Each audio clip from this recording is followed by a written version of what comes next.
Hello, and welcome to You Don't Need 10. Welcome back if you've been here before. Welcome if you are new.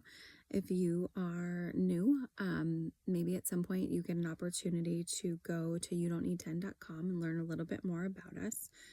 My name is Katie Wyman, and I'm a mom, and I write a lot on here about my daughter.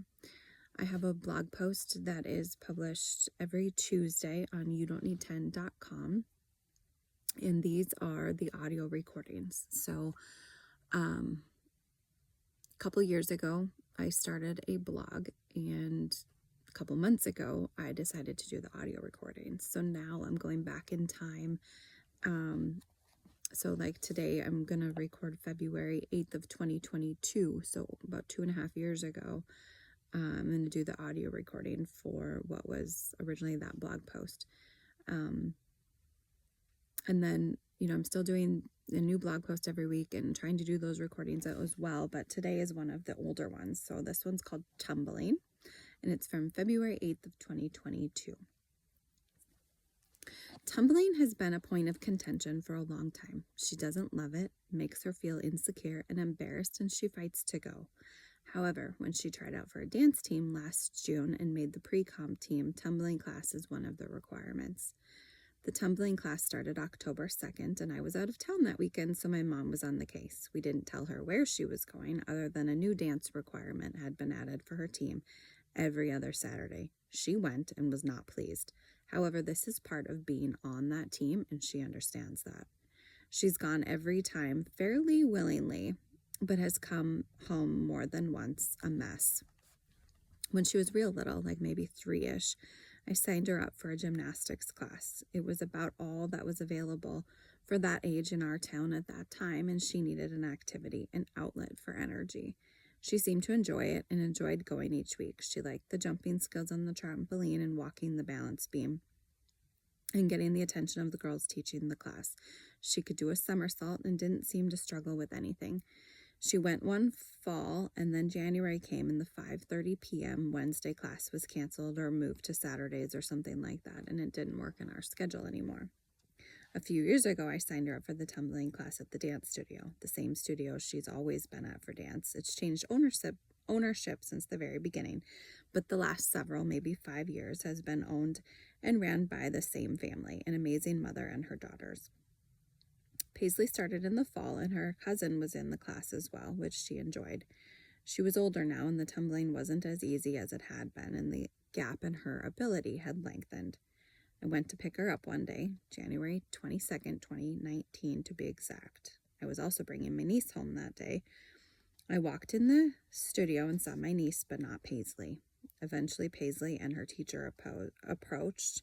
Paisley is crying, and her teacher explains it's been a rough class. She couldn't do a handstand. I mentioned that we've had these feelings a bit lately with cartwheels and have even talked in therapy about it. The girls got in the car, and Paisley was visibly upset. As soon as she was in the car and the door shut, she broke down and started sobbing, completely inconsolable, hyperventilating, crying, and saying she needed to go home. I told her we could go home as soon as I dropped my niece off, but that wasn't good enough. She needed to get home now. This was in 2019. She was 7, but I knew that our teenager at the time, Jenna, was home, so I obliged and took her home first. I did eventually allow her to quit this class to save her heartache. She endures enough heartache in life. This year, in the pre-comp tumbling, she's older, a bit more mature, but still emotional. The tumbling days are hard and breed emotional days at home. We've talked a million times about cartwheels and how I know a bunch of people that can do a one-arm cartwheel and we could get private lessons, etc. She's not been interested. She wants to complain about not being able to do it, but doesn't want to need help at all. She doesn't want to have to need help. We've talked about that many times on here.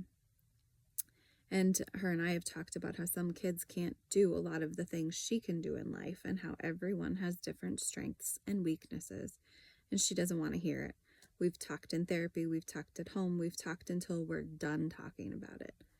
A couple months ago, I popped into the studio and chatted a bit with Stacy, the owner, and asked her how tumbling was going.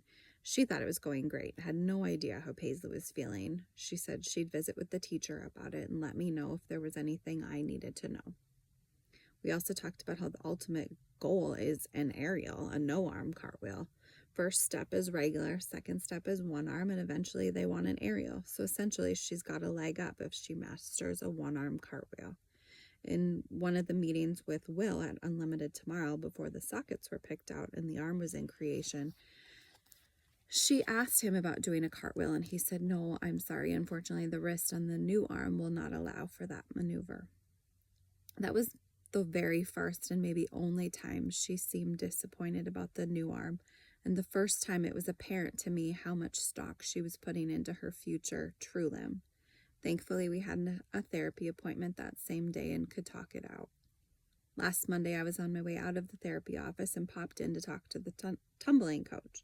She's also a therapist in the same office as Paisley's therapist. We visited for a minute, and then Paisley saw me talking to her, so she came in, and the coach asked her if she had told me the latest tumbling news, and I looked at her, and she smiled mischievously and said no. The coach thought maybe we had gone ahead with private tumbling lessons, and I told her we hadn't. She said, well, she's doing great and can now do a cartwheel. I was so impressed, I had to go ask for all the details. She goes left onto her left hand and goes over onto her right little arm with the coach spotting her. She's doing great. Paisley told me later she wasn't super excited about it because she still can't do it all on her own. She never gives herself enough credit. I, however, put the mom factor on it and couldn't be prouder. So glad she is trying hard and practicing. I have no doubt she can get this. P.S. She is not the only child that cannot do a cartwheel. Man, she is so hard on herself. So that was blog post number 22 from youdon'tneed10.com. Thank you for listening.